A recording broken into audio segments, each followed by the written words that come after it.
Bismillah, assalamualaikum warahmatullahi wabarakatuh. Alhamdulillah, assalatu wassalamu ala rasulillah.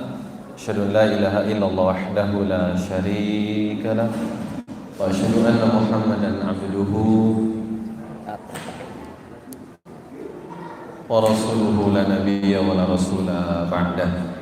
Bapak, Ibu, ikhwan, akhwat, ummahat yang berbahagia, alhamdulillah. Kita bersyukur masih diberi kesehatan dan kesempatan.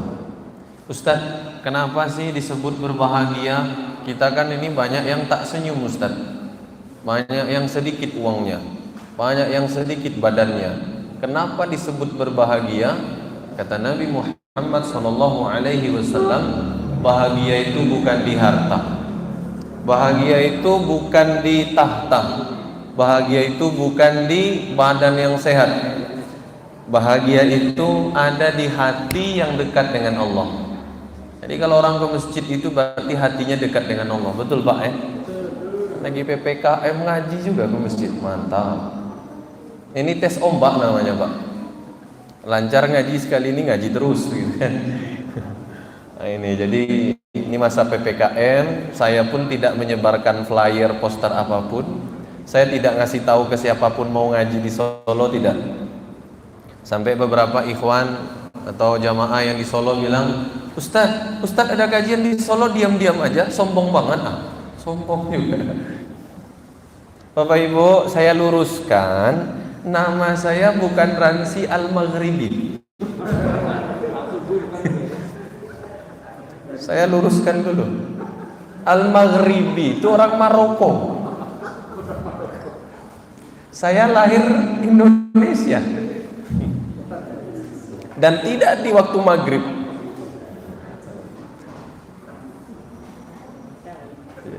Sengaja beliau ngetes saya. Kira-kira perhatian tidak? Saya Ransi Al-Indragiri. Indragiri itu nama sungai di Riau. Nah, dulu saya besar di bantaran Sungai Indragiri. Kalau di Solo ada Sungai Bengawan.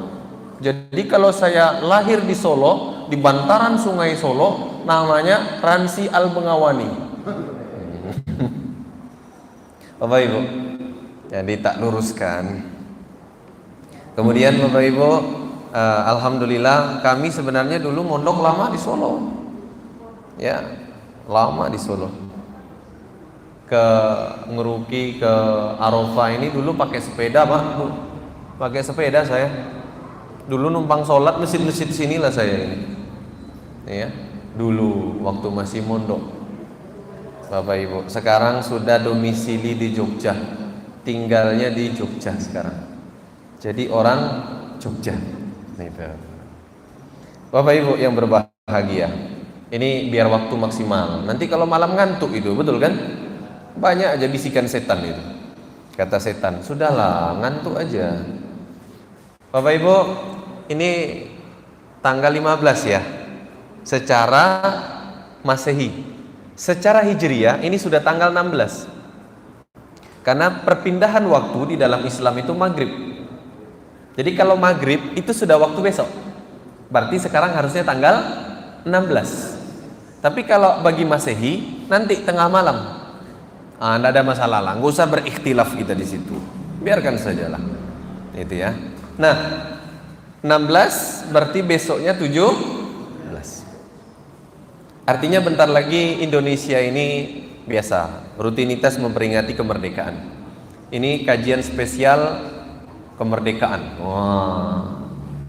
Tadi teman-teman panitia udah sampaikan, Ustadz tolong sampaikan kemerdekaan yang hakiki menurut Islam itu bagaimana? Bagus ini, bagus. Saya pastikan ini bagus. Judulnya, materinya saya tak tahu. Bapak Ibu, sebelum saya ke materi, ada buku di Arafah itu dijual. Ini Ustadz dari tadi sebut Arafah terus saja. Iklan ya Ustadz? Iyalah, punya guru saya itu. Ustadz saya yang punya. Jadi saya pun beli buku ke situ Bapak Ibu. Jauh-jauh dari Jogja ke situ beli buku. Jadi kalau ada pengusaha kaya raya Dia ketemu saya, Ustadz, saya mau beli buku banyak. Kemana saya? Ke Arafah. Sekali pulang beli buku 30 juta. Harusnya kan saya dapat persenan gitu kan. Tapi sampai sekarang nggak dapat saya. Parkir seperti biasa saya di situ. Bayar kan? Bapak Ibu. Ada buku dijual di sana dan saya beli di situ. Judulnya Api Sejarah. Penulisnya orang Indonesia. Nama beliau Profesor Dr. Ahmad Mansur Suryanegara. Jilid 1. Oke. Beliau menulis dari tahun, coba Bapak Ibu silakan nanti dicatat ya. Dari tahun 1245 Masehi sampai tahun 1919 Masehi, ya. Indonesia atau dulu namanya Nusantara dikuasai oleh Belanda. Oke ya. Tolong Bapak Ibu ya. Ini penting ini. Nanti kita akan ngupas, membahas gimana bisa Belanda berkuasa di Nusantara hampir 700 tahun. Ingat, merdeka tahun 45 loh. Kenapa tahun 1919 terakhir Ustadz? Karena setelah itu nanti 1920 mulai terjadi pergerakan, ya, perlawanan yang sangat kencang di mana-mana. Tapi sebelumnya Indonesia hampir 700 tahun dikuasai oleh Belanda. Nusantara dulu namanya. Pak, saya tanya, nama Indonesia itu yang cetusin siapa? Sekarang kita nih ngaji kan, tapi tidak tahu gitu kan. Yang cetusin orang Belanda itu. Jadi bid'ah. Ini mau sunnah itu ke Mekah tinggal. Namanya langsung bisa. Tapi sebentar Bapak Ibu, ini tentang bid'ah dan sunnah ya. Saya sering sampaikan kalau di kajian, yang sunnah itu bukan hanya pakaian, tapi juga bentuk badan. Nabi itu perutnya sispek, petak-petak, minimal rata dada dan perut. Itu sunnah. Berarti kalau offset, perutnya lebih maju daripada dada. Ini kadang banyak orang bicara sunnah, perutnya aja udah bid'ah. Lanjut. Ya, dari tahun 1245 Masehi sampai tahun 1919 Masehi, kata Profesor Dr. Ahmad Mansur Suryanegara, Nusantara dikuasai oleh Belanda. Bapak Ibu, ada pertanyaan bagus. Bagaimana mungkin bisa Indonesia yang begitu luas, orangnya yang kokoh, yang kuat, yang hebat, kenapa mereka bisa dikuasai Belanda? Padahal Belanda itu pendatang. Untuk membangun Amsterdam itu butuh pasir dari Indonesia dibawa ke sana. Kok bisa Belanda menguasai Nusantara? Kata Profesor Dr. Ahmad Mansur Suryanegara, Belanda berusaha, ini bagian ini penting, Bapak Ibu catat baik-baik. Belanda berusaha menjauhkan orang Indonesia, orang Nusantara dari ilmu. Kasarnya, untuk tetap langgeng menjajah Indonesia, Belanda biar tetap bisa menjajah, menguasai Indonesia, dulu namanya Nusantara, itu Belanda menjauhkan orang Indonesia dari ilmu. Kasarnya, orang Belanda memperbodoh Indonesia. Kasarnya. Kalau dalam buku bahasanya memperbodoh. Bahasa halusnya, Belanda menjauhkan orang kita dari ilmu. Coba lihat. Orang kita itu kalau hijrah celana itu nomor 1, betul? Kalau hijrah baju koko nomor 1, betul? Kalau hijrah jidat hitam nomor 1, betul? Kalau hijrah jenggot panjang nomor 1, betul? Tapi kalau hijrah masalah ilmu tunggu dulu. Ngaji pilih-pilih. Ustadz siapa datang? Ustadz kan sih sopo iki. Orang Maghribi dia ini. Maghribi jauh betul kan? Berapa usianya? Baru 30-an, 32, 31 tahun. Alah, cah cilik iki. Cah nom ini jenggot panjang enggak, padahal memang rezeki saya segini Pak, enggak pernah dipotong. Semua produk untuk memanjangkan jenggot saya sudah coba, tak ada yang berhasil. Bapak Ibu. Jadi Belanda pengen menguasai terus-terusan Indonesia adalah dengan cara menjauhkan orang kita dari ilmu. Bagaimana cara mereka? Coba lihat. Bagaimana cara mereka agar kita jauh dari ilmu? 3. Kata Profesor Dr. Ahmad Mansur Suryanegara, ada 3 cara yang dilakukan Belanda agar orang kita jauh dari ilmu, dan itu sekarang masih ada. Coba kita cek satu persatu nanti ya. 1. Dulu Belanda itu membuat kebijakan tanam paksa. Sekarang tak ada tanam paksa. Tunggu, itu teori.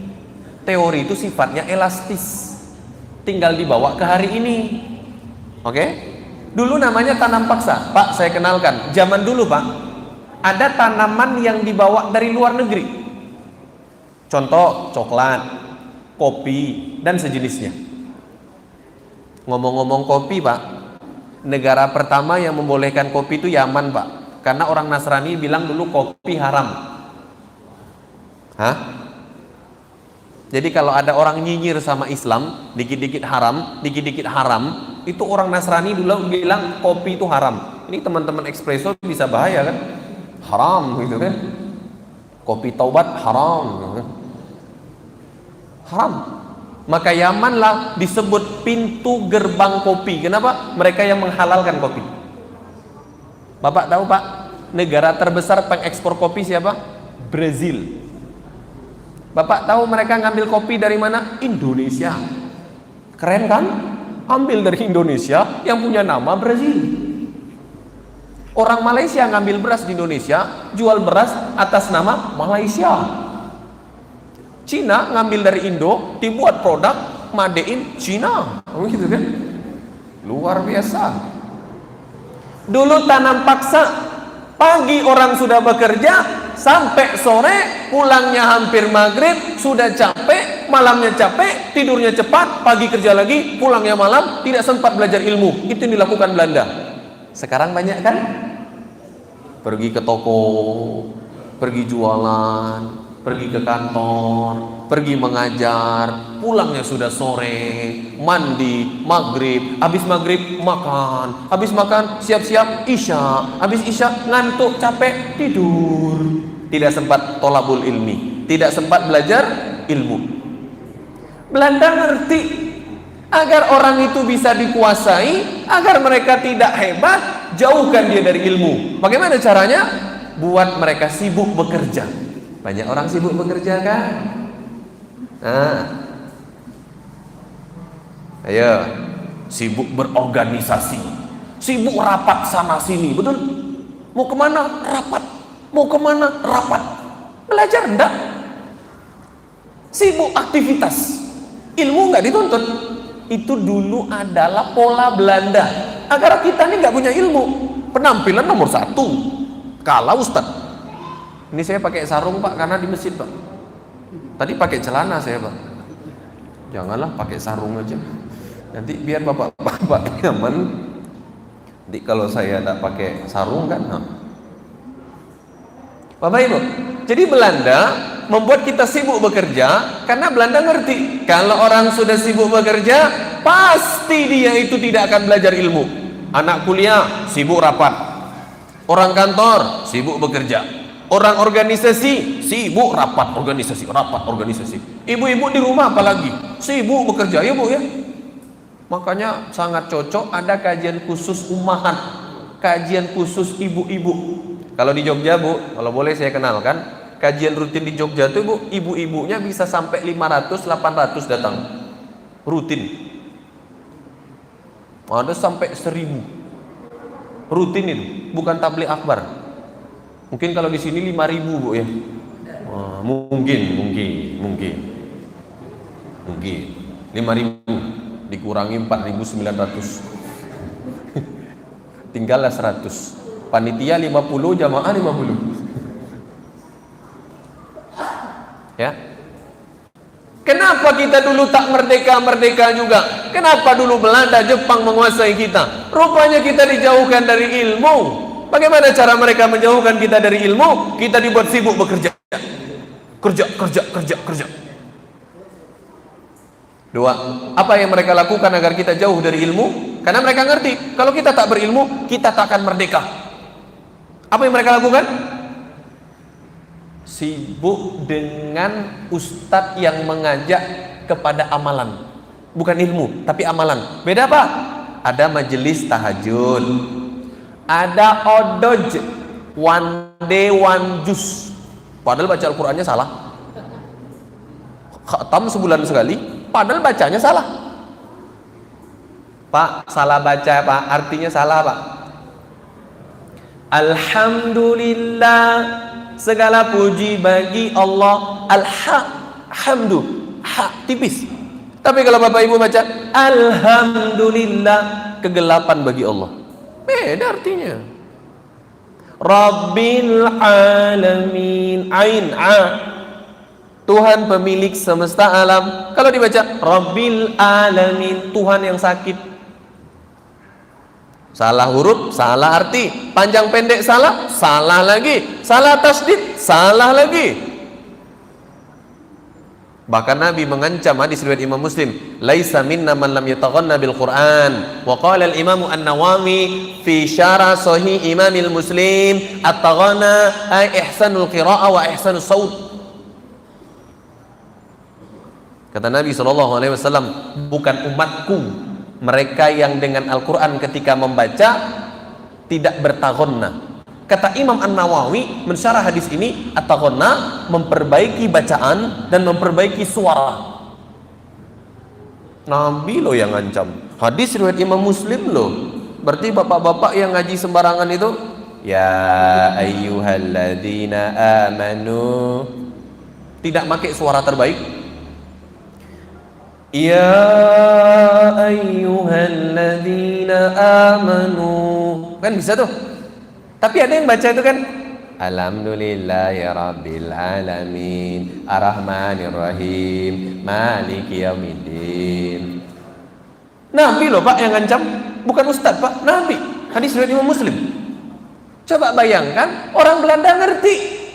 Buat mereka cinta, suka, sibuk dengan guru Ustadz Kiai Habib yang ngajak kepada amalan.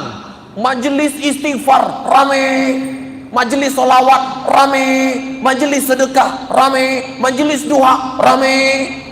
Betul? Majelis ilmu, kitab akidah. Krik. Monggo Bapak Ibu masuk. Krik. Sepi. Bab pembatal akidah, gak ada yang datang. Jangan, nanti batal akidah, jangan datang. Biarlah gak tahu, gak apa-apa. Astagfirullah. Pak, nanti di akhirat Pak, gak ada alasan Pak. Kamu, kenapa kamu gak tahu akidahmu batal? Gak ikut kajian? Gak ada, masuk neraka. Gak ada, kita bilang gak tahu tuh gak bisa. Uang flyernya disebar kok. Paham Bapak Ibu ya? Soundnya kemana-mana, betul kan? Ini mungkin sound sampai ke Pondok Muruki, mungkin ini sampai ini Pak. Kasih corong ke sana, biar ngaji santri-santriwatinya. Bapak Ibu yang berbahagia. Ustaz, mereka orang pondok Ustaz, bagus-bagus ilmu. Belum tentu orang pondok saya, Bapak Ibu. Lulusan pondok saya ini, saya tahu kehidupan pondok pesantren. Kata guru saya, ketika masuk pondok pesantren, kalian itu seperti masuk mesin. Ada dua hasil keluar, satu ampas, satu hasil. Kata guru saya, yang paling banyak keluar dari pondok jadi ampas. Terbukti susah cari ustadz, betul? Jangan bilang pondok tuh hebat semua, belum tentu. Oke Bapak Ibu, jadi Bapak Ibu bertanya, apa hakikat sesungguhnya kemerdekaan? Nanti ya kita lihat. Jadi yang kedua, kita disibukkan, kita dibuat suka, kita dibuat cinta, datang ke kajian-kajian yang membahas ibadah, amalan, bukan ilmu. Belajar tahsin, tidak suka dia. Tapi kalau majelis baca Al-Quran, datang dia. Kalau ada majelis duha, bagaimana kita sholat duha ini bagus, datang dia. Tapi pembatal sholat, tak datang dia. Ah jangan, nanti batal sholat saya. Bikar subuhan 2 tahun milad. Emang bikers itu pakai shawl gitu? Kayaknya enggak. Pencitraan fotonya. Hah? Oh jangan. Ada ini. Mentang-mentang Solo bajunya batik gitu ya. Ini berarti bukan Solo ini. Harusnya batik juga. Al-Maghribi. Iya, Maghrib gelap. Lanjut Bapak Ibu. 3. Apa yang dilakukan oleh Belanda untuk mencegah kemerdekaan Indonesia? Agar mereka ini jauh dari ilmu. Kalau mereka jauh dari ilmu, mereka tak akan merdeka. Bagaimana cara Belanda agar kita jauh dari ilmu? Yang ketiga, stigma negatif kepada ustadz-ustadz tertentu. Datang mengisi kajian Ustadz Ransi. Alah, tidak jelas Ustadz Ransi itu. Stigma negatif. Pak, saya tanya Pak, yang menjadi juri Indonesian Idol itu Pak, penyanyi, pelukis, pedagang, atau orang biasa Pak? Pasti penyanyi yang sudah ahli, betul? Penyanyi yang sudah punya album, betul? Penyanyi yang sudah terkenal, betul? Bapak bukan ustadz, ngapain Bapak nilai ustadz? Dan itu banyak dilakukan, betul? Jangan Bapak bilang itu dulu, sekarang banyak Pak. Bapak bukan ustadz Pak, khotib tidak bisa, bahasa Arab tidak bisa, membaca Al-Quran berlagu belum tentu bisa, betul? Bapak angkat tangan yang sudah pernah menyelesaikan tafsir 30 juz Al-Quran. Tafsir, bukan membaca loh, tafsir. Oke, tafsir paling singkat itu namanya Al-Misbahul Munir fi Tahdhib Tafsir Ibnu Katsir, ditulis oleh Syekh Sofi Rahman Al-Mubarakfuri, 1600 halaman lebih, yang sudah selesai khatam dan paham. Angkat tangan. Nah, kalau Bapak belum pernah khatam itu, pertanyaan saya, ngapain Bapak komentarin ustadz yang sudah selesai itu? Jadi khotib jarang, disuruh ceramah bilangnya janganlah, penjenengan aja. Tapi komentar nomor 1, betul? Negatif masalahnya lagi. Ustadz Ransi itu tidak jelas. Dia lagi kajian ngobrol, mana kan jelas. Orang kajian dia main handphone, ya, sepi, gitu ya. Main handphone dia bilang tak jelas. Ya gimana jelas? Bapak Ibu yang berbahagia. Jadi Belanda itu ngerti, agar berkah ilmu itu hilang, buat mereka berani komentar negatif kepada ustadz. Dan itu terjadi sekarang, betul? Bapak Ibu yang berbahagia. Pak, Bu, guru saya tuh punya kurang, Pak. Saya bilang beliau ini salah pendapat, tapi saya tidak menjatuhkan beliau. Saya bilang pendapat ini saya tak setuju. Ada guru saya, salah satu, beliau ditanya, bagaimana hukum akhwat mau nikah memberikan syarat tidak mau dipoligami. Guru saya bilang tidak boleh, itu syarat batil. Saya bilang boleh. Di dalam kitab Fiqhus Sunnah lin Nisa, itu para ulama membolehkan wanita mau nikah memberikan syarat, aku tidak mau dipoligami. Saya bilang, guru saya punya pendapat, saya punya pendapat. Silahkan mau ikut guru saya boleh, ikut saya juga boleh, karena saya punya dasarnya. Saya bilang, guru saya, beliau punya dasar, saya juga punya dasar. Paham Bapak Ibu ya? Guru saya kalau takbir, tangannya begini, ada yang menyentuh ini, guru saya banyak kan? Kalau saya, sedada, sebahu, nggak harus sama, betul kan? Ada hal yang boleh berbeda, tapi tidak menjatuhkan. Saya bilang, oh guru saya salah, itu beliau nggak baca kitab. Nggak pernah. Coba kita jamaah biasa, mesti sering banget komentar negatif kan? Alah, ustadz nih nggak baca hadis ini. Saya ada itu Pak, Vertizon itu posting ceramah saya di YouTube. Yang nonton kayaknya sudah 10 ribuan itu. Nggak tahu saya, entah 6 ribu, 8 ribu, 10 ribu, saya nggak tahu. Bab membaca Al-Quran di atas kuburan. Saya bilangkan perbedaan pendapat. Jadi sebagian mazhab mengatakan boleh baca Al-Quran di atas kuburan. Ini disampaikan oleh Imam Ibnu Taimiyah dalam kitab Jami'ul Masail. Inilah sebagian besar pendapat mazhab Hambali. Boleh baca Al-Quran di atas kuburan, karena ada sahabat baca Al-Quran di atas kuburan. Ya, ini pendapat. Dan sebagian mazhab Syafi'i membolehkan, tapi mayoritas yang lain mengatakan tak boleh. Jelas kan perbedaan pendapat? Ketika ada hadis la taj'alu buyutakum maqabir, ini nih namanya isyarat. Ini bukan zohir, kata para ulama. Yang zohir itu perbuatan sahabat, baca Al-Quran di atas kuburan, dan itu hadisnya sahih. Para ulama kemudian mazhab Hambali bilang, jika ada perdebatan, ada zohir, ada isyarat, ada jelas, ada isyarat, maka dahulukan yang jelas. Saya bilang, mau membaca Al-Quran di atas kuburan, monggo silahkan. Yang mau tak baca di atas kuburan, tak apa-apa. Itu pilihan. Langsung komentar di bawah, ini Ustadz nggak pernah baca hadis. Ya Allah. Paham Pak ya? Karena keberkahan ilmu itu tentang komentar kita. Ketika kita komentar negatif, berkah ilmu hilang. Ayo jujurlah, kalau khotib lagi khutbah, banyak yang komentar negatif kan? Khotib apaan? Bikin ngantuk. Belanda ngerti Pak. Agar kita ini tidak merdeka, jauhkan dari ilmu. Bagaimana caranya biar orang itu tak dapat ilmu? Buat dia sibuk bekerja, buat dia sibuk dengan amalan, buat dia berkomentar kepada ustadz yang negatif, buat dia memberikan stigma negatif kepada ustadz, penilaian negatif. Dan itu sampai sekarang ada, betul? Tahun 2009 Kiai Haji Zainuddin MZ ceramah live di TV One, YouTube kayaknya masih ada posting itu, cari aja. Kata Kiai Haji Zainuddin MZ, betul Belanda sudah pergi, tapi apa yang ditanam Belanda masih ada di sini. Apa? Kita jauh dari ilmu. Makanya Imam Asy-Syafi'i beliau pernah berkata, "Wa man lam yadhuq dhulla ta'allum sa'ah tajarra'a ka'sal jahli tula hayati." Imam Syafi'i bilang, lahir tahun 150 Hijriah, wafat tahun 204 Hijriah. Beliau adalah murid dari Imam Malik bin Anas. Gitu ya. Imam Malik adalah murid dari Nafi' Maula Ibnu Umar. Nafi' Maula Ibnu Umar adalah murid dari Abdullah bin Umar. Abdullah bin Umar adalah murid dari Muhammad sallallahu alaihi wasallam. Apa kata Imam Asy-Syafi'i? Wa man lam yadhuq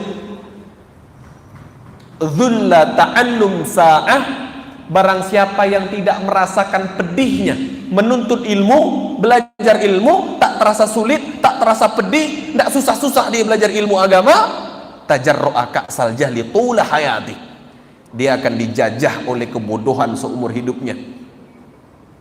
Bahasa lain, sesuai judul kita, dia tidak akan pernah merdeka seumur hidupnya. Orang yang tidak pernah sulit-sulit belajar, walaupun sesaat, dia tidak akan pernah merdeka seumur hidupnya. Dia akan selalu terjajah. Tajarru'a ka'sal jahli tula hayati. Apa yang menjajahnya? Al-jahl, kebodohan. Ustaz, saya doktor Ustaz, profesor saya Ustaz, saya spesialis Ustaz, magister saya Ustaz, sarjana saya Ustaz, saya hafal Al-Quran Ustaz. Pak, Bu, ada lagi minuman untuk saya? Kok keluar? Gak jadi? Kasihan. Saya kalau kajian di Solo tuh Pak, minumannya banyak. Nah, padahal nggak akan diminum ini kan. Ini untuk saya lagi. Tidak sama ini nih. Ini khusus. Oh khusus. Ini apa nih? Kopi juga. Ini kopi juga. Ini gulanya susu. Oh ya, ini gula, ini susu gitu ya. Tapi susu kan ada gulanya juga. Kalau ini Arabica, Robusta. Oh ya, Robusta, Arabica. Jazakumullah, barakallahu fikum. Kita lanjut. Bapak Ibu yang berbahagia. Ya, jadi kata Imam Asy-Syafi'i, orang yang tidak pernah merasakan susahnya belajar, Bu, Ibu kalau tak pernah merasa susah belajar agama, tak pernah merasakan itu sedikit pun, sesaat pun, ya, cari yang enak-enak saja. Belajar sulit-sulit dia tak mau. Bapak gitu juga Pak. Maka kata Imam Asy-Syafi'i, tajarru'a ka'sal jahli tula hayati, maka seumur hidupnya akan dijajah oleh kebodohan. Pak, zaman Nabi Pak, ada orang cerdas, levelnya, kedudukannya sama dengan Umar bin Khattab. Siapa namanya? Umar bin Hisham. Nama lainnya dalam satu riwayat Amru bin Hisham, tapi yang terkenal Umar bin Hisham. Tapi kecerdasannya, pengetahuannya yang luas tidak membuat dia beriman kepada Allah. Bapak tahu gelarnya siapa? Abu Jahal, bapak kebodohan. Padahal Kedudukannya tinggi, pengetahuannya luas, cerdas, selevel dengan Umar bin Khattab. Sampai Nabi pernah berdoa, Allahumma a'izzul Islam bi umarain. Ya Allah, muliakan Islam dengan salah satu dari dua Umar. Umar bin Khattab atau Umar bin Hisham. Allah pilih Umar bin Khattab. Umar bin Hisham pintar, cerdas, hebat. Tapi kemudian kenapa disebut bapak kebodohan Abu Jahal? Karena kecerdasannya, gelarnya yang tinggi, kemuliaannya, kedudukannya di masyarakat tidak membuat dia beriman kepada Allah. Bapak Ibu yang berbahagia. Jadi kalau punya gelar tinggi malah harusnya malu. Pak, di Jogja itu Pak, saya punya murid. Beliau sudah meninggal dunia. Tapi tidak sembarang murid Pak. Beliau ini Profesor Dr. Hussein Haikal, guru besar di UNY Pak. Kemarin saya ngisi rektorat UNY itu Pak. Itu yang datang senior-senior, mereka semua kenal. Ya, itu Pak, beliau kalau ngaji Pak ya, saya kasih tahu Pak, profesor Pak. Itu bawa buku Pak, duduk paling depan Pak, bawa pena Pak, nyatet Pak. Saya kajian fikih datang, ke masjid lain kajian akidah datang, ke masjid lain kajian sirah datang Pak. Saya tanya, Pak, Anda ini kan sudah sepuh Pak ya, kenapa masih datang ikut kajian? Beliau cerita, Ustaz, saya profesor. Saya puluhan tahun menghabiskan waktu belajar ilmu dunia.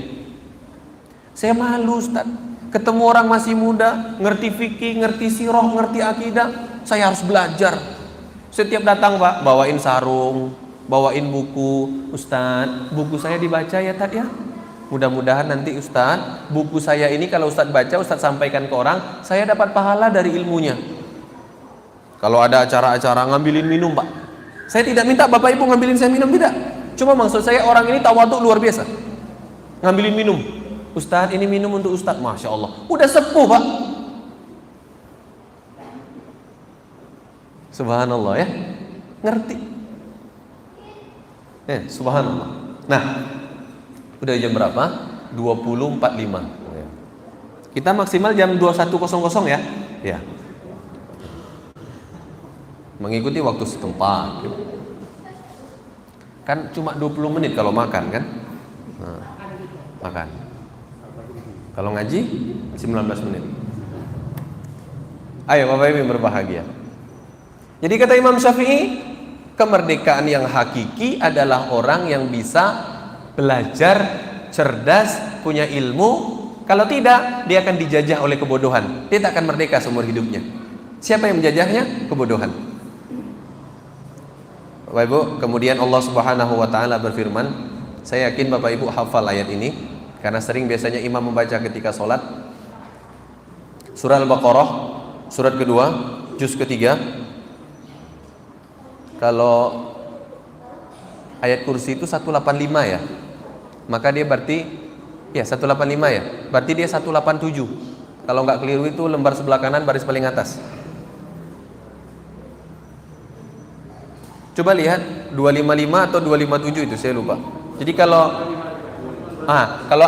surat ayat kursi 255 berarti dia 257. 257.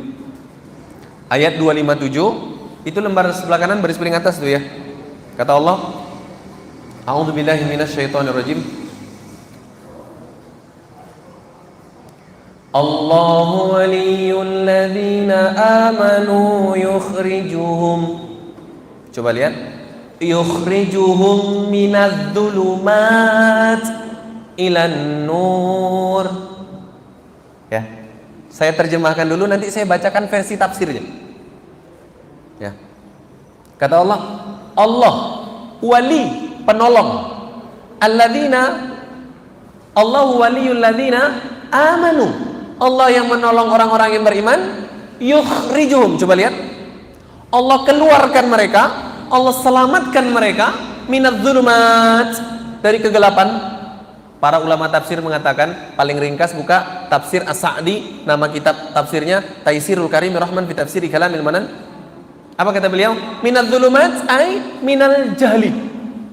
Allah menyelamatkan kita dari kebodohan, zulumat al-jahl, kebodohan, ilan nur, kepada cahaya, ay al-ilm, ilmu. Jadi Allah kalau pengen nyelamatin orang, lihat dia berilmu tidak, itu tandanya. Hakikat kemerdekaan itu adalah orang yang cinta pengetahuan. Saya kuliah di bidang pendidikan Bapak Ibu.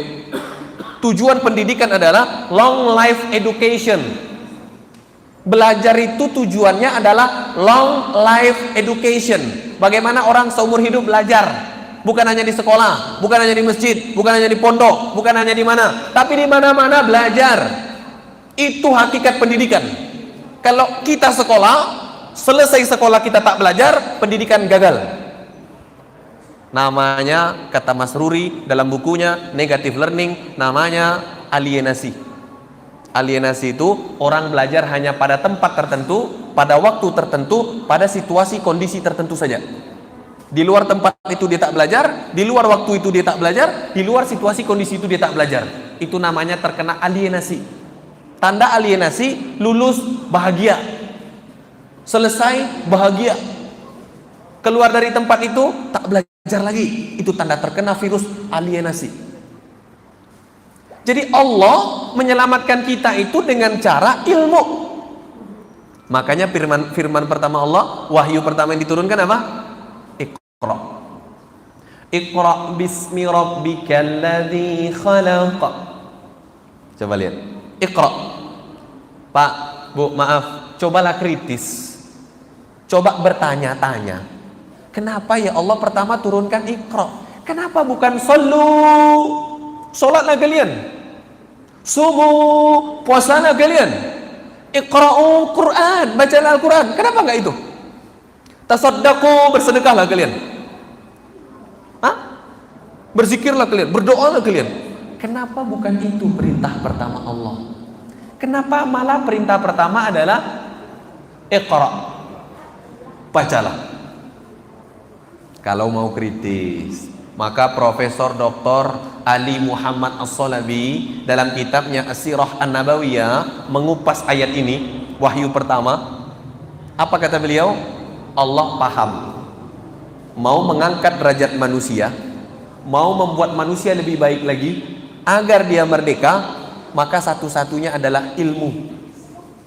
Makanya disuruh baca. Bagus sih.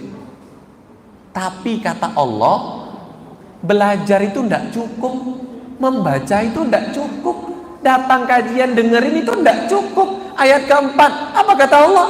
Alladzi 'allama bil qalam. Allah hanya memberikan kita ilmu dengan syarat. Alladzi 'allama bil qalam. Allah memberikan ilmu kepada kita dengan al-qalam. Di dalam kitab Aisaru Tafasir li Kalamil Aliyil Kabir ditulis oleh Syekh Abu Bakar Jabir Al-Jazair. Apa kata beliau? Al-qalam ay al-kitabah. Catatan. Bagaimana Bapak Ibu mau ngaku-ngaku ke saya orang hebat? Nah, nyatat aja udah. Saya bisa nilai orang kalau ngaji nggak nyatat, saya udah bisa nilai. Mau saya pakai statement ulama? Sufyan Ats-Tsauri beliau berkata, tanda kehinaan datang kajian tak buat catatan. Nggak usah ngaku-ngaku mulia deh. Saya ulangi statement Imam Ats-Tsauri, Sufyan Ats-Tsauri, apa kata beliau? Tanda kehinaan datang kajian tak buat catatan. Nah, banyak tersinggung kan? Hah? Ustaz, emang Ustaz mencatat? Istri saya pas datang, tanya istri saya. Nulis buku saya di rumah Bapak. Mencatat, mencoret kerja saya. Menulis materi itu saya tulis ke buku, padahal buku yang punya saya masih nulis catatan. Itu namanya tradisi, culture, habit, kebiasaan. Catat di rumah, mencatat. Untuk apa Ustaz? Ilmu, catat. Wong wasilahnya kata Allah alladzi 'allama bil qalam kok. Kalau mau dapat ilmu bukan hanya belajar, catat yang dipelajari. Makanya Sufyan Ats-Tsauri bilang, tanda kehinaan datang kajian tak buat catatan. Sederhana ya? Gimana? Nggak tersinggung juga lagi.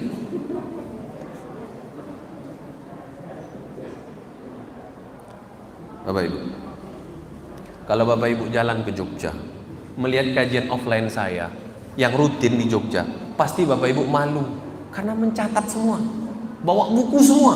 Bahkan kita menyediakan meja untuk mencatat, meja kecil kayak gitu itu, bawa meja, semua mencatat di sana. Mungkin mereka tidak punya handphone, iPhone-nya 3 Bapak Ibu. Datang kajian bawa mobil semua Bapak Ibu. Bukan tentang canggih atau tidak, tentang sebuah perintah Allah. Saya bilang, saya mau kajian rutin, syaratnya mencatat semua. Siap Ustaz, catat. Bapak Ibu bahagia. Jadi kalau kita mau merdeka, kita harus belajar. Rupanya belajar itu tidak cukup datang kajian. Catat. Nah, itu kan kata Sufyan Ats-Tsauri, Ustaz. Emang ada yang lain? Ada. Ini hadis Syekh Albani bilang sahih. Apa? Qayyadul ilma bil kitabah. Ikatlah oleh kalian ilmu dengan catatan. Kalau Bapak Ibu pernah belajar bahasa Arab, qayyadu itu fi'il amr. Du itu jamaah, kita semua. Allah memerintahkan kita semua untuk mengikat ilmu dengan catatan. Melalui lisan, ada yang mengatakan ini statement Ali bin Abi Thalib, ada yang mengatakan ini hadis sanadnya sampai kepada Nabi Muhammad SAW. Imam Syafi'i juga pernah bilang, orang kalau berburu dapat buruan, ikat. Kata Imam Syafi'i, alangkah bodohnya orang. Ini Imam Syafi'i loh ya, kalau mau salahin Imam Syafi'i, jangan saya. Kata Imam Syafi'i, alangkah bodohnya orang dapat buruan tapi tak diikat. Begitulah orang datang kajian tidak membuat catatan. Jadi kalau Bapak Ibu ngobrol ke saya panjang lebar, tapi pas ngaji tak mencatat, saya cuma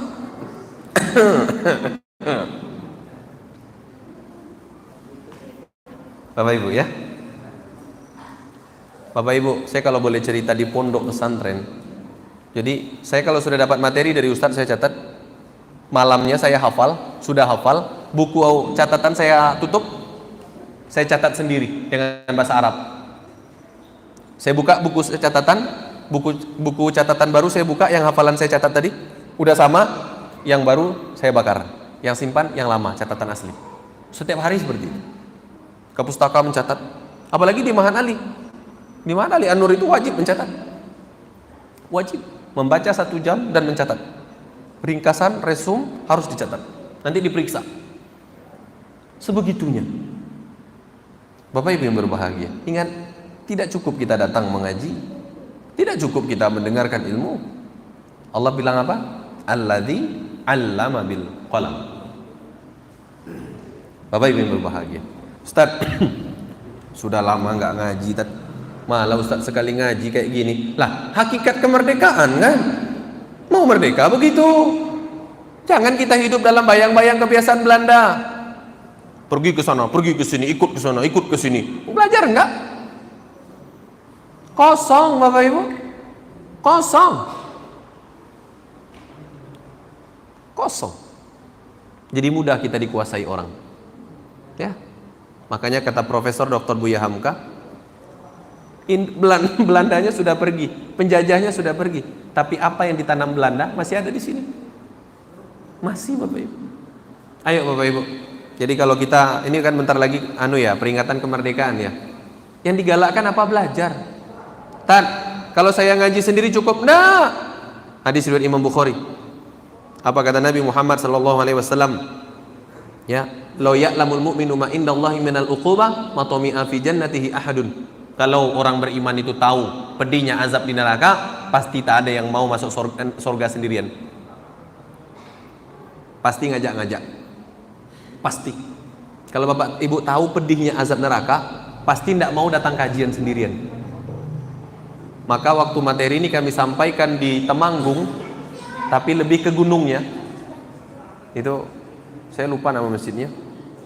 Kajian berikutnya Bapak Ibu saya datang rutin di sana, saya ngisi. Semua bawa catatan, bawa buku, bawa pena. Dan panitia menyiapkan di depan. Siapa yang tidak bawa buku dan pena, panitia menyiapkan kertas dan pena untuk mencatat. Jadi semua yang masuk harus ada buku atau kertas untuk mencatat. Begitu di sana. Ini masjidnya mungkin lebih besar dari ini Bapak Ibu. Ya. Full Bapak Ibu, atas bawah full. Ustadznya sama Ustadz Ransi Bapak Ibu. Nggak pilih-pilih mereka Bapak Ibu, karena sadar ngundang Ustadz lebih besar nggak bisa. Ya sudahlah Ustadz Ransi aja. Tapi tadi semangat mencatat itu loh. Bapak Ibu, masih lanjut Tad? Enggak, karena lockdown kajian tahan. Ini tes ombak, saya yakin, dan itu pun panitia pun udah cerita bahwa kajian ini kita tidak iklankan ke banyak tempat, cuma tes ombak saja. Ya mudah-mudahan memberikan berkah untuk kita. Mudah-mudahan dengan itu wabah ini segera diangkat Bapak Ibu ya. Bapak Ibu maaf, sebelum Covid ngajak orang ke masjid ngaji itu susah. Ini dihantam pula sama Covid lagi kan. Benar Bapak Ibu. Apapun penyebabnya, ada yang berpaham bahwa itu konspirasi, monggo silakan, tidak ada masalah. Itu sudah suratan takdir, silakan, tidak ada masalah. Tapi apapun itu terjadi atas seizin Allah. Ma asoba min musibah illa biiznillah. At-Taghabun surat ke-64 juz ke-28 ayat ke-11. Musibah itu terjadi pasti seizin Allah. Apapun penyebabnya, COVID-19 ini, pandemi ini, Allah sudah ngerti. Kenapa terjadi? Allah punya tujuan. Biar dakwah kita lebih baik, Islam kita lebih baik.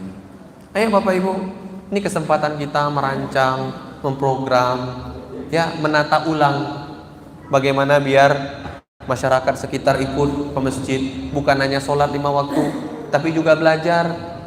Ingat, Nabi bangun masjid Pak, Bu, ingat, Nabi bangun masjid itu bukan hanya untuk sholat, tapi untuk belajar. Jadi kalau Bapak Ibu bangun masjid dan di masjid itu yang sholat rame, itu tidak sukses belum. Kalau kajian tidak rame, ada kajian rutin yang datang 10 orang, datang 15 orang, sepi. Kalau sholat rame itu tidak sukses. Cuma orang Indonesia masih dapat warna Belanda, betul? Pasti yang dilihat masjid sukses jamaah rame kalau sholat, betul? Saya Bapak Ibu udah ngisi masjid-masjid begitu. Ada yang terkenal se-Indonesia ini. Saya kajian di situ, ustadznya saya ini. Tapi kalau kajian, kalau sholat, makanya saya Bapak Ibu kalau mereka cerita program, saya pernah pergi berangkat sama salah satu pembesarnya ke luar negeri 4 hari 5 malam. Saya tahu beliau ke luar negeri ada yang macam-macam Bapak Ibu. Jadi Bapak Ibu ingat, Masjid Makmur itu bukan karena sholat berjamaah rame. Sholat berjamaah rame iya, tapi ingat, fungsi masjid bukan hanya untuk sholat, tapi juga untuk belajar. Bahkan Imam Ibnu Qayyim Al-Jauziyah pernah berkata, sebenarnya daripada sholat, daripada nutup aurat, belajar lebih wajib. Karena dengan belajar ilmu lah, sholatnya benar, nutup auratnya benar. Bapak Ibu ya, ayo Bapak Ibu, ini kayaknya sudah 1 jam. Sudah jam 21 lewat 1 21 kurang 1. Yang benar berarti yang digital salah. Memang.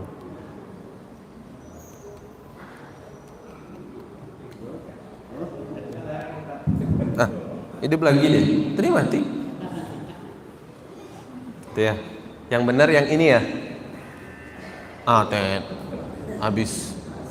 Bel udah bunyi. Habis. Bel udah bunyi kan? Habis. Kayak kompetisi dai aja kan. Bapak Ibu, saya tidak mau sia-sia datang ke sini jauh-jauh, saya tidak mau sia-sia. Jadi kalau Bapak Ibu, Ustaz, sampaikan tentang hakikat kemerdekaan, itu tentang kita terbebas dari kebodohan, itulah hakikat kemerdekaan. Kalau kita hidup dalam kebodohan, kita akan dijajah terus-terusan. Kita akan terjajah terus-terusan. Kita akan kalah terus-terusan. Walaupun omongan kita tinggi. Yang dinilai itu bukan omongan, tapi apa yang kita hasilkan, betul? Ngapain kita buat status ngomong tinggi luar biasa, tapi orang lihat kita tidak ada guna, betul? Yang keren itu ngomong tidak banyak, gunanya banyak. Bersihin selokan ikut, bersihin masjid nomor 1 dia, ngomong tidak banyak deh, bikin status tidak banyak, ya. Mengajak jamaah sholat nomor 1, datang ke rumah-rumah deh. Assalamualaikum Pak Bu, sholat yuk ke masjid yuk, nanti ada kajian, ustadznya dari luar kota, gitu ya. Walaupun tidak bagus, gituin aja. Nanti datang dia ke masjid, mungkin ustadznya lagi flu, jadi kurang bagus. Bapak Ibu, caranya kan begitu, betul kan? Ngajak. Omong tidak banyak, status tidak banyak, tapi berbuatnya banyak. Itu yang paling lebih bagus. Bapak Ibu yang berbahagia. Ayo. Jadi kalau kita bercerita kita sudah hijrah, kita sudah taubat, kita sudah sholat, ada hal yang paling penting, apa? Berilmu. Ya, Bapak Ibu yang berbahagia. Maka mari kita sudah banyak mengupas ayat, mengupas hadis, mengupas statement ulama. Pun rupanya belajar tidak cukup mendengarkan ilmu. Besok-besok kalau ngaji, bawalah buku catatan. Kecil tidak apa-apa. Nanti habis pulang lempar lagi tidak apa-apa. Gitu. Tidak apa-apa. Gitu ya. Belajar Bapak Ibu. Kalau ustadz saja belajar, kalau profesor saja belajar, kalau doktor saja belajar, kalau guru-guru kita saja belajar, masa kita yang jamaah yang murid nggak belajar? Malu kita Bapak Ibu. Nanti ditanya sama Allah ke tangan, tangan kamu ngapain? Scroll status di Instagram,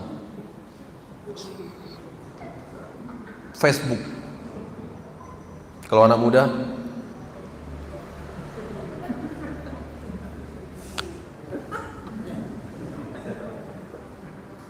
ya Allah Bapak Ibu, tanya sama Allah, tangan, ngapain kamu dulu?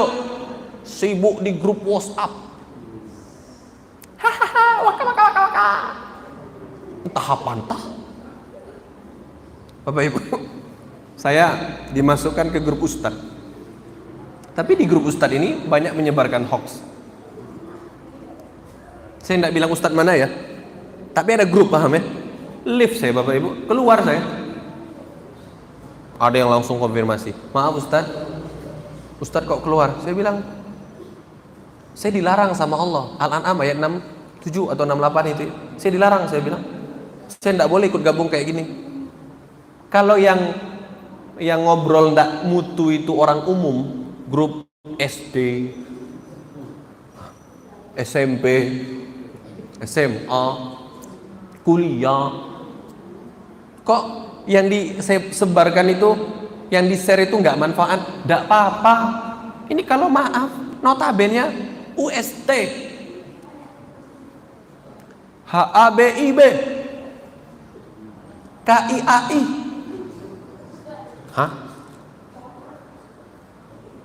DAI,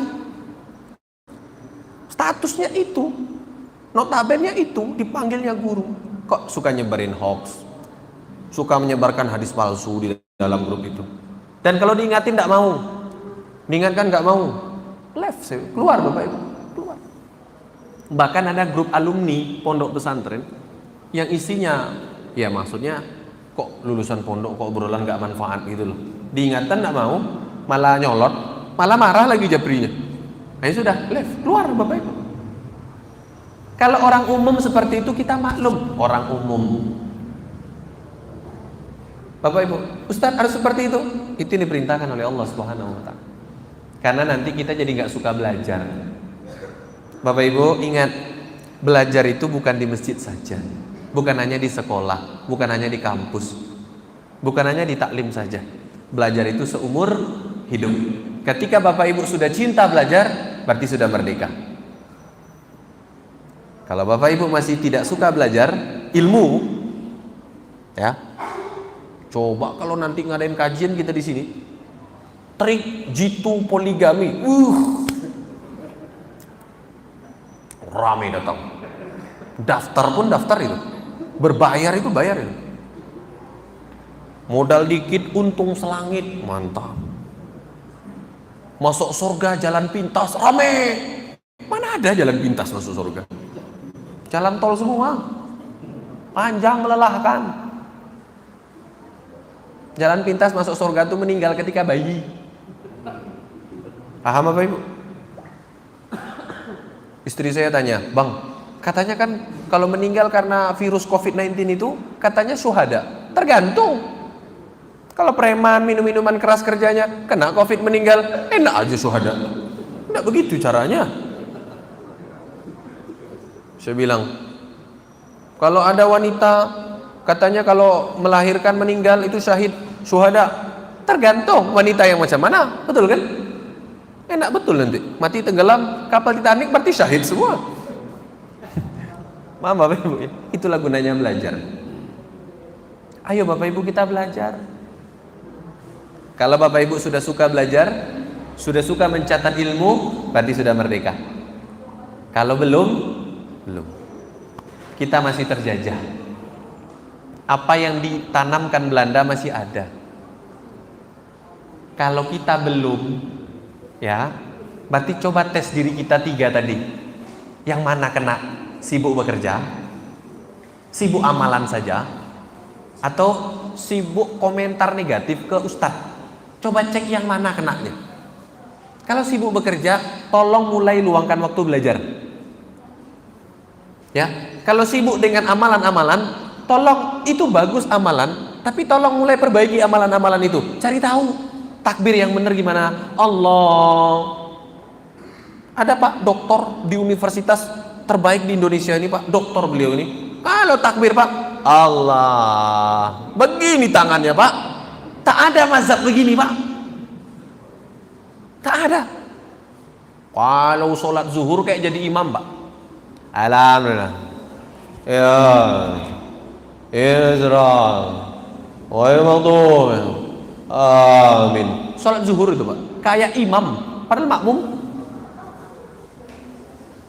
Kalau berzikir, wow,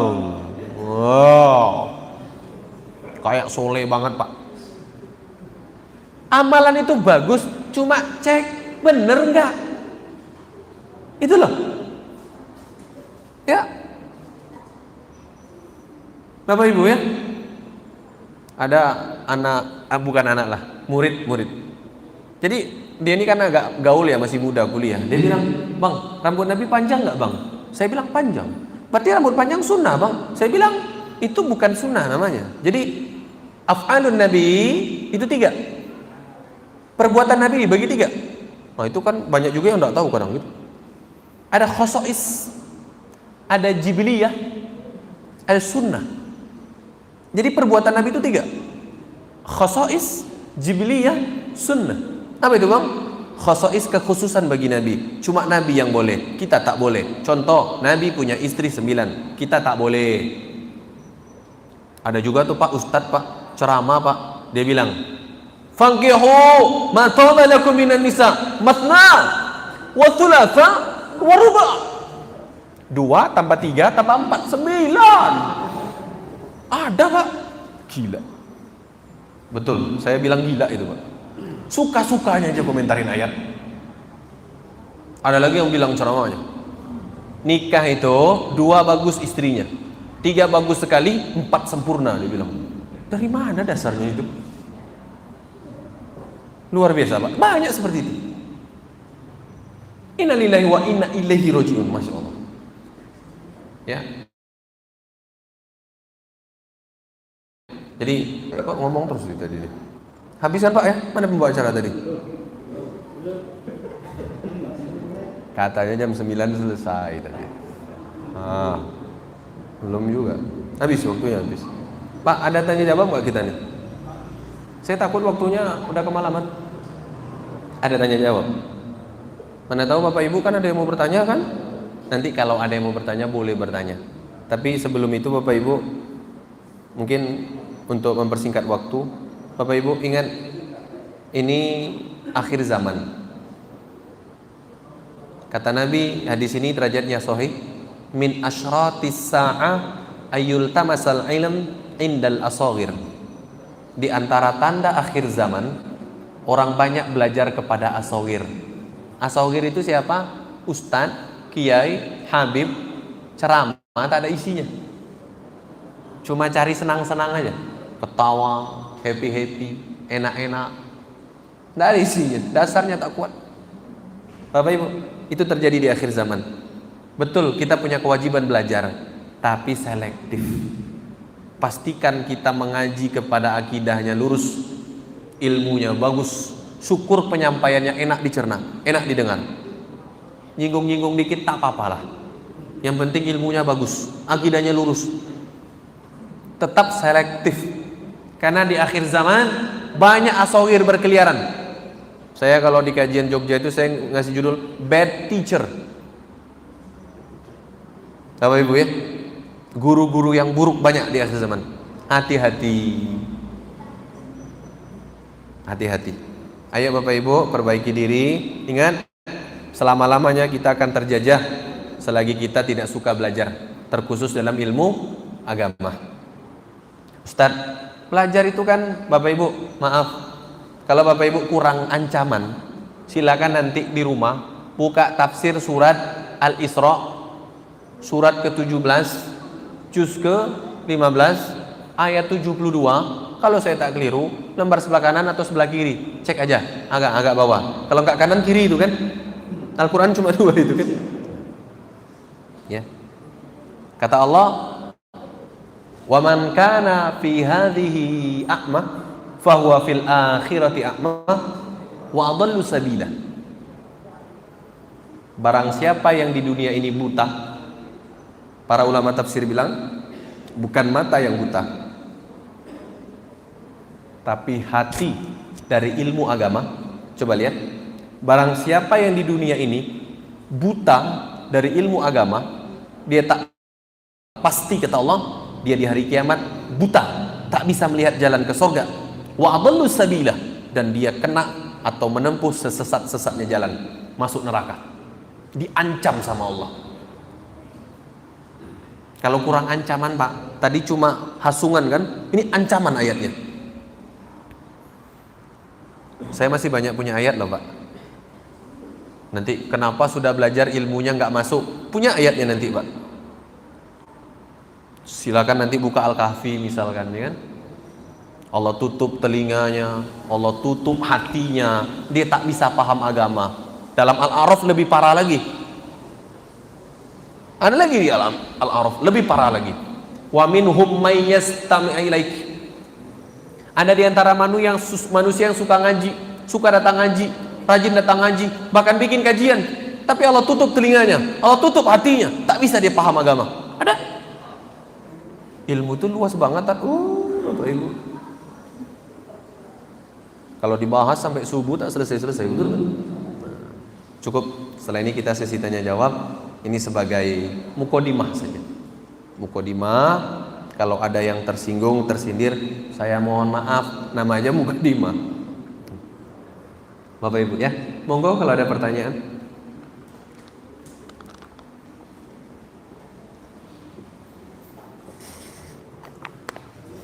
Ya.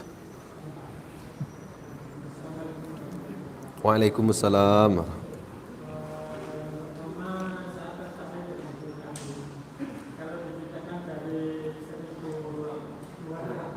45.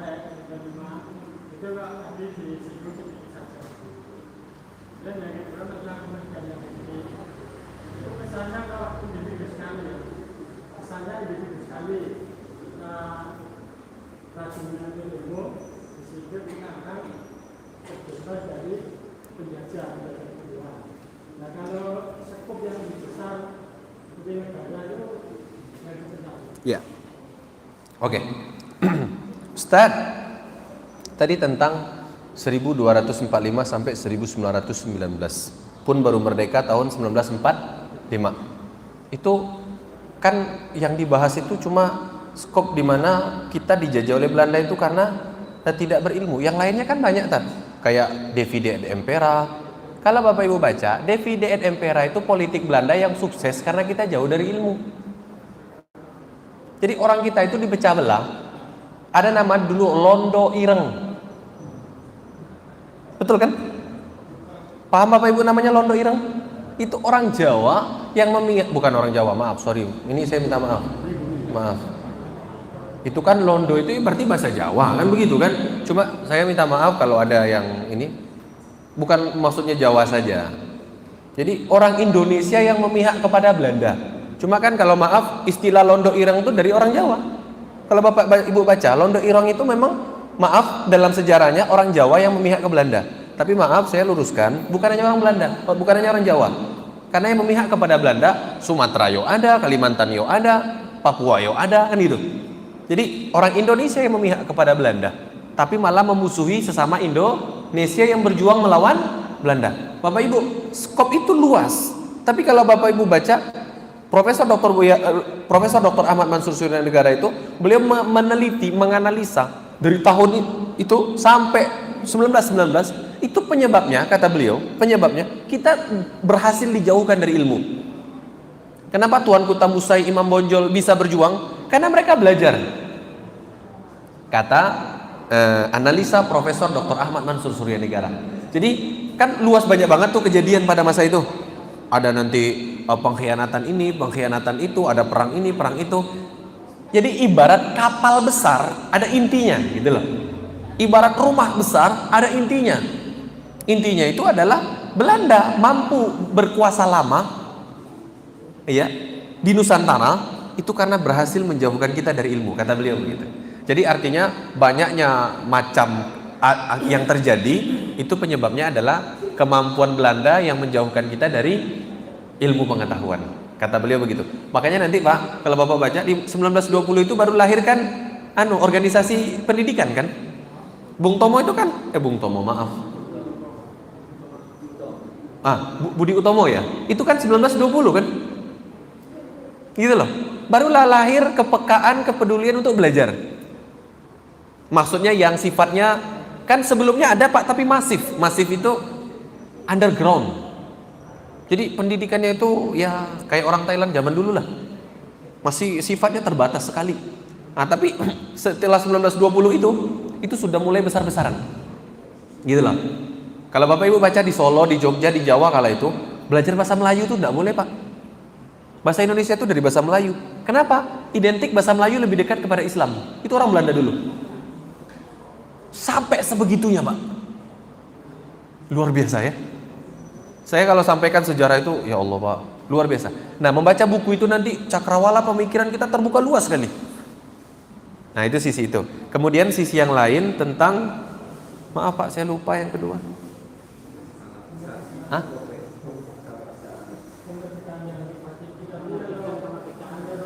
Oh iya. Iya, ini tadi paham. Jadi gini, Ustadz, tadi kan kemerdekaan yang tentang kita terbebas dari kebodohan itu kan skopnya individu. Bagaimana skopnya negara? Gitu ya. Bapak pernah kenal negara Vietnam? Saya tanya, Vietnam itu infrastrukturnya bagus nggak? Biasa Pak. Apa yang Vietnam lakukan? Mencetak SDM hebat. Karena Vietnam ngerti. Yang dibutuhkan manusianya. Bangunan megah, manusia males, nggak ada guna. Vietnam ngerti. Ketika COVID-19 menjadi pandemi dan diprediksi akan menjadi endemik, pandemi dengan endemik itu beda lagi loh. Ya. Itu ketika semua ekonominya merosot Pak, Vietnam naik Pak.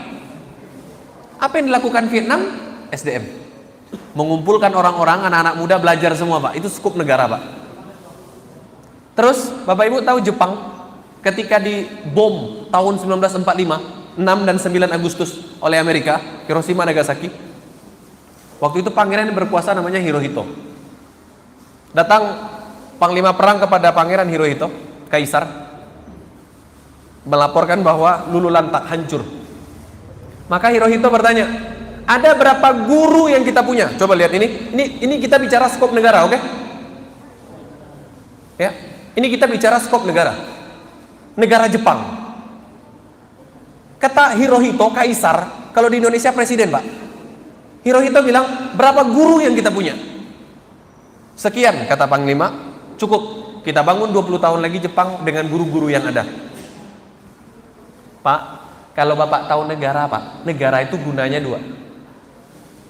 Menjamin kesehatan dan pendidikan masyarakat.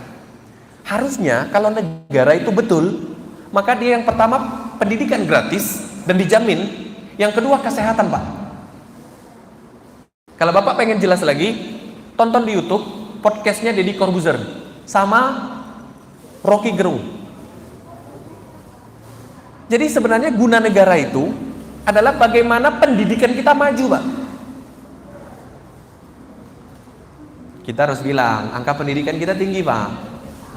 Dari rata-rata IQ ketika 3 orang profesor di Cambridge University meneliti, kita, maaf Pak, IQ kita rata-rata jelek, Pak. Membaca kita jelek, Pak. Tingkat kecerdasan kita jelek, Pak. Maaf. Itu diteliti, Pak. Kita ini termasuk yang jelek. Kita harus akui itu. Ya. Itu yang neliti orang, Pak. Ekonomi 5%. Saya sampai dengerin itu, dia bilang, Pak, 5% itu ndak usah ada negara. Ibu-ibu pergi ke pasar, pergi ke toko belanja, itu namanya 5%, Pak, cukup itu. Cuma kita ndak boleh juga, maaf, kita harus objektif jadi muslim, paham ya? Ndak boleh karena sisi ini kurang, kita menjelekkan terus juga ndak boleh, paham ya? Ada sisi baik, sebut baik, sisi salah, sebut salah, itulah muslim. Cuma maksud saya, ketika skopnya besar adalah negara, berbicara merdeka, sebuah negara itu merdeka karena mereka sangat peduli kepada pendidikan. Saya pernah ke Dubai, Pak. Dubai itu, Pak, minyaknya cuma 4%. Pak ya, Indonesia, Pak, minyaknya tinggi, Pak. Ya. Dubai minyak cuma 4%, Pak. Tandus, Pak. Padang pasir, Pak. Sungai Bengawan Solo nggak ada di Dubai. Paham apa Ibu? Sawah, ladang, sawit, tak ada. Tapi mereka maju. Siapa yang hebat? Manusianya. Jadi ketika saya di sana, mereka menceritakan bagaimana mereka bisa jadi hebat dari sejak 1960 kan startnya. Duluan kita loh start. Kita 1945 loh startnya. Pak, Bu, jangan beralasan wilayah kita luas. Itu kelebihan itu. Jangan jadikan alasan. Itu kelebihan. Banyak sungai, betul? Banyak tanah subur, betul? Dubai itu, Pak, saya udah pernah ke sana. Panasnya itu bisa 45 derajat. Tapi sangat maju.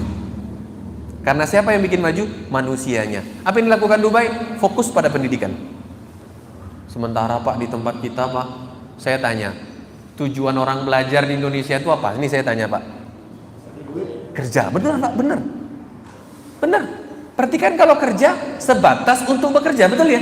Dapat gelar, betul ya? Bisa masuk kerja. Jadi ilmu itu tidak bisa diterapkan. Mungkin, Pak, mungkin orang yang skripsinya 10 tahun yang lalu, mungkin judulnya dia lupa sekarang, Pak. Jangan kata isi, Pak, judul, Pak.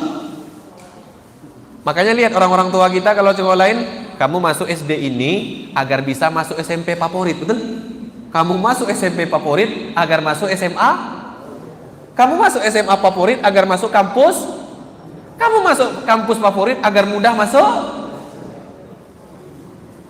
Padahal tadi pendidikan itu tujuannya adalah bagaimana belajar seumur. Seorang pendidikan, Pak, gini-gini. Benar, Pak. Sampai dosen saya itu profesor di bidang pendidikan, beliau bilang, hari ini education is industry, kata beliau. Itu dosen saya, Pak. Enggak, Islam banget. Beliau ini ahli pendidikan. Ya sholat, tapi ya sholat aja gitu ya. Jadi kalau kita bicara skop lebih besar tentang tentang kemerdekaan, saya tidak mau berbicara karena nanti banyak kan yang kena gitu ya. Nah, ini sebenarnya saya tidak mau menyinggung itu, begitu ya. Sudah disinggung oleh orang banyak, begitu kan masalahnya. Nah, kita singgung kita aja lah, gitu ya. Kita yang sudah ngaji ini aja lah. Takutnya kita berbicara negara, tapi benar Bapak bertanya tidak salah, itu benar. Karena kan kita juga harus skop lebih luas kan. Maksud saya selalu menyampaikan materi yang kalau bisa untuk kita dulu. Gitu ya. Ada di Inggris, di batu nisan itu tertulis seorang anak muda waktu masih segar dan semangatnya, dia bilang, aku akan merubah dunia. Usia bertambah, kemampuan berkurang, akhirnya dia mengurangi keinginannya. Aku ingin merubah duniaku, Indonesia, negaraku. Usia menambah lagi, kemampuan berkurang lagi, dia mengurangi kemampuannya. Aku ingin merubah kotaku. Karena sudah tua, tidak bisa berbuat apa-apa lagi, baru dia sadar, jangan kata dunia, jangan kata negara, jangan kata kota, desa, bahkan keluargaku tidak bisa aku rubah. Maka dia bilang pesannya apa? Jangan mulai dari yang besar, Mulai dari dirimu, keluargamu, tetanggamu, keluarga besarmu, desamu, baru bicara dunia. Makanya Bapak Ibu kalau saya kajian selalu, nih teman-teman Expresso biasanya kadang-kadang ikut itu ya. Saya selalu berbicara apa yang berada di sekitar kita agar lebih mudah diterapkan. Tapi pertanyaan beliau ini bagus agar kita tahu wacana yang lebih luas. Nah, begitu ya. Jadi kalau kita nanti dapat amanah menjadi RT, RW, lurah, kepala desa, kita menjadi camat, bupati, begitu ya. Kita punya anak, kita ngerti apa yang perlu dibangun, pendidikan. Kita butuh manusianya. Ya, kita butuh manusianya. Kita butuh manusia-manusia hebat.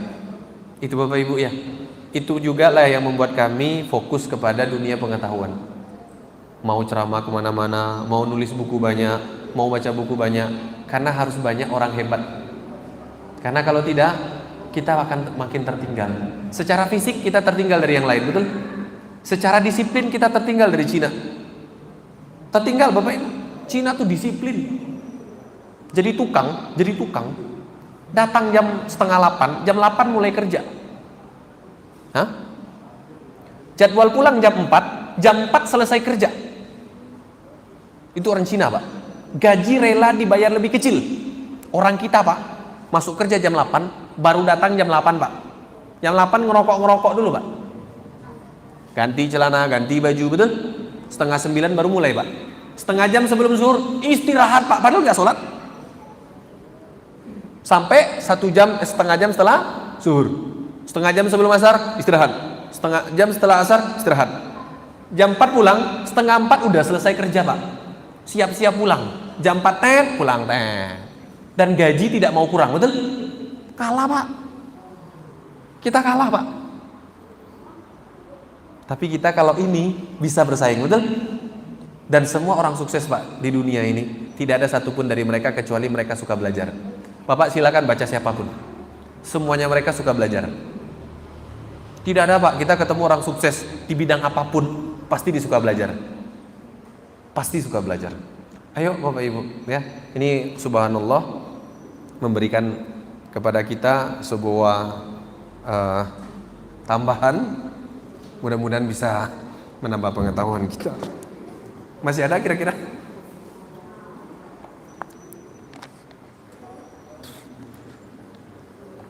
Ibu-ibu?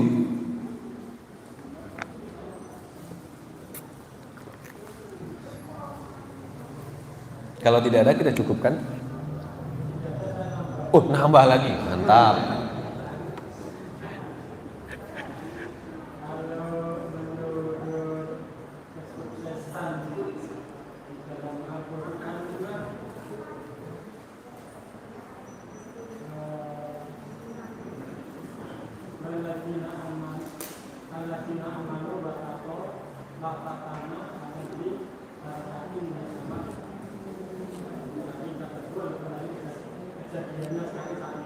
Iya.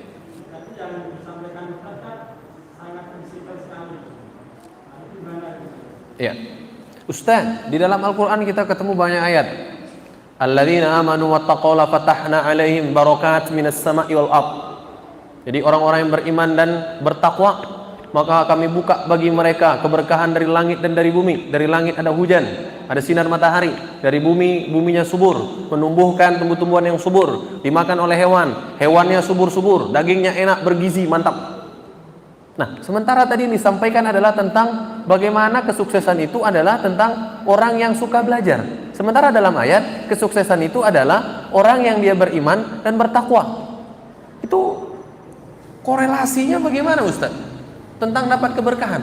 Itulah Bapak Ibu gunanya kita belajar, ada sesi tanya jawab itu. Saya yakin Bapak Ibu kalau pertanyaan ini tidak ditanyakan juga tidak ngerti itu. Kalau nggak ditanyakan. Tapi itulah gunanya ngaji, ada pertanyaan itu. Gitu ya. Ustaz, terus sukses itu yang bagaimana? Kalau tadi dikatakan orang sukses itu ada orang yang mau belajar, suka belajar itu sukses. Dan semua orang sukses itu suka belajar kan begitu ya. Tapi dalam ayat kok begitu Ustaz? Bapak Ibu yang berbahagia. Ya. Jadi ketika Profesor Dr. Ali Muhammad As-Solabi mengupas surat Al-Alaq ayat 1 sampai 5, Iqra bismi rabbikal ladzi khalaq.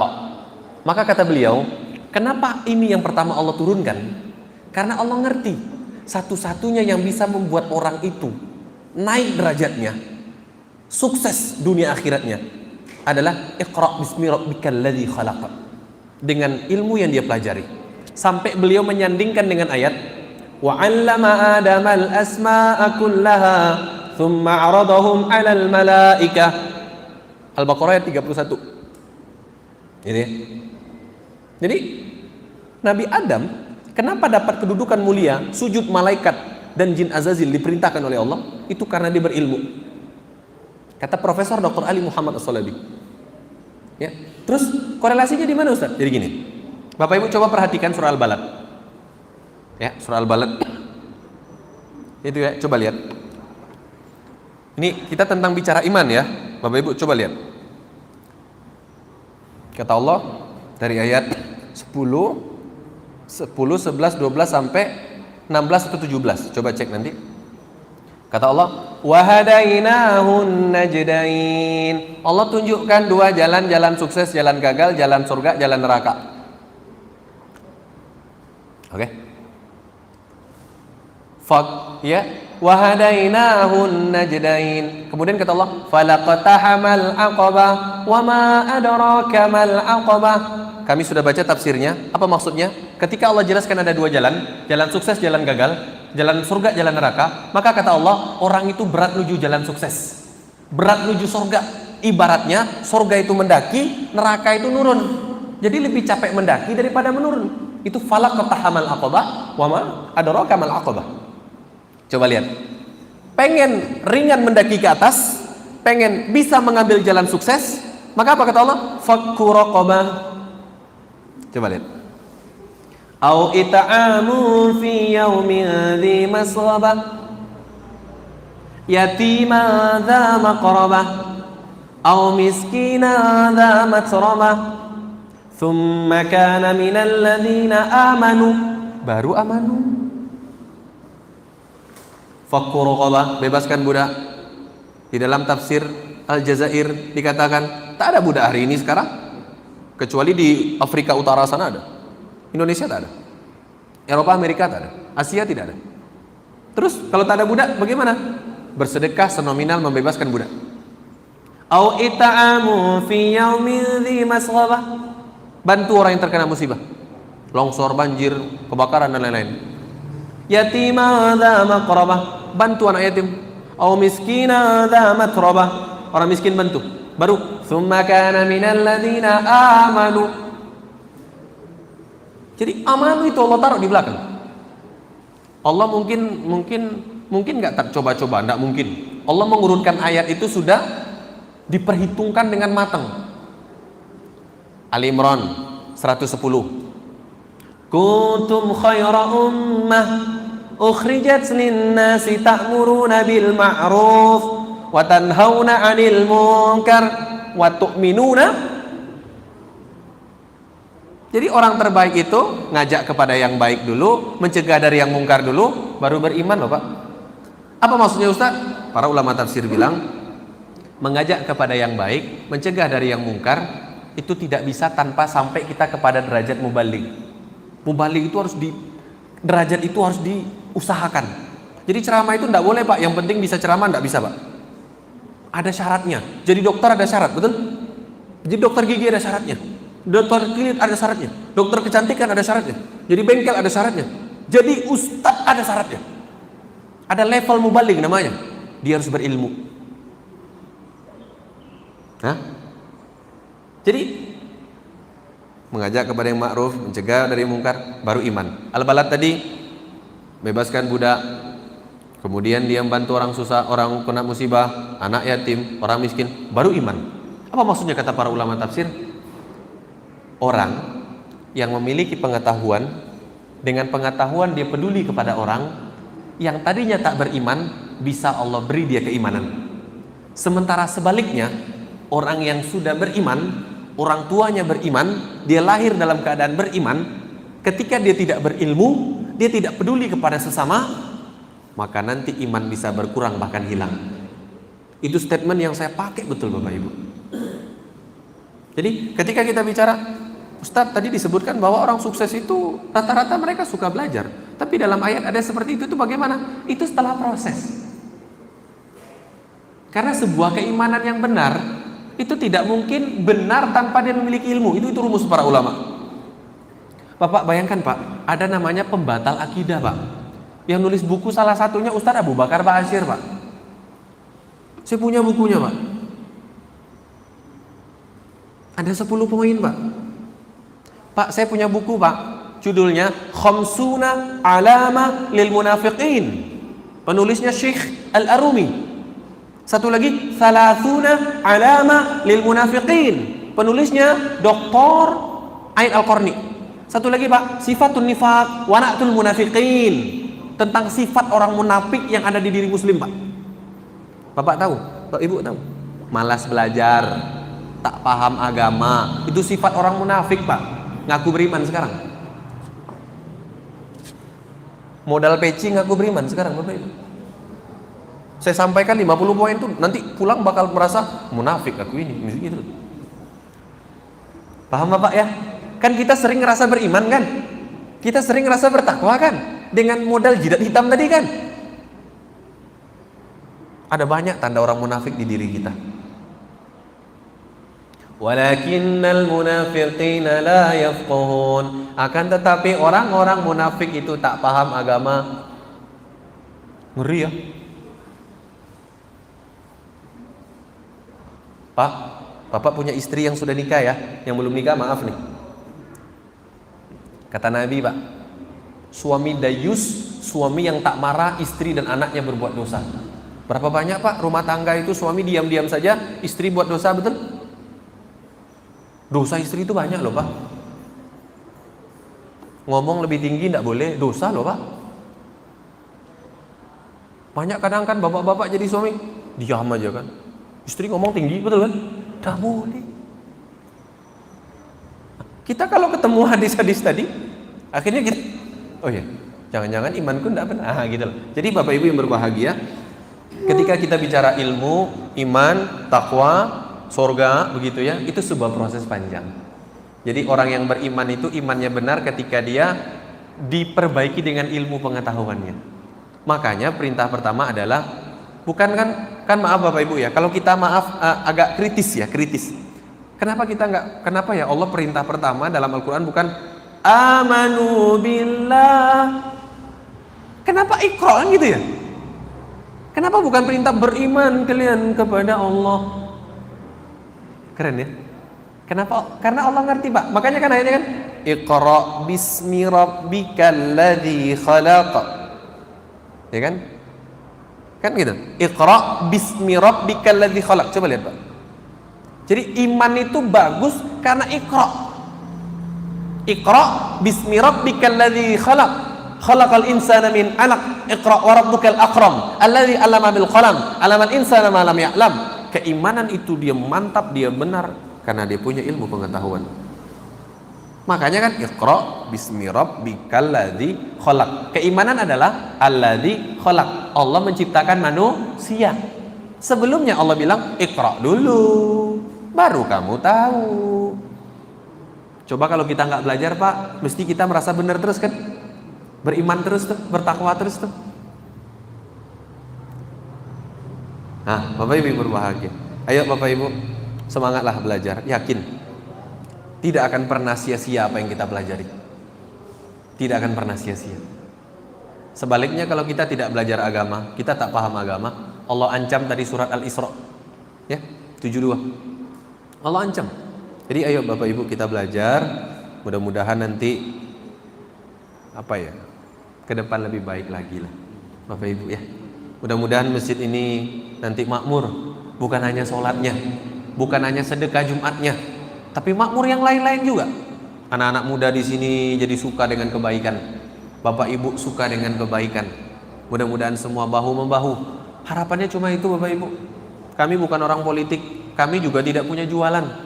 Harapannya cuma bagaimana kita yang sudah ngaji ini memberikan efek baik kepada orang lain.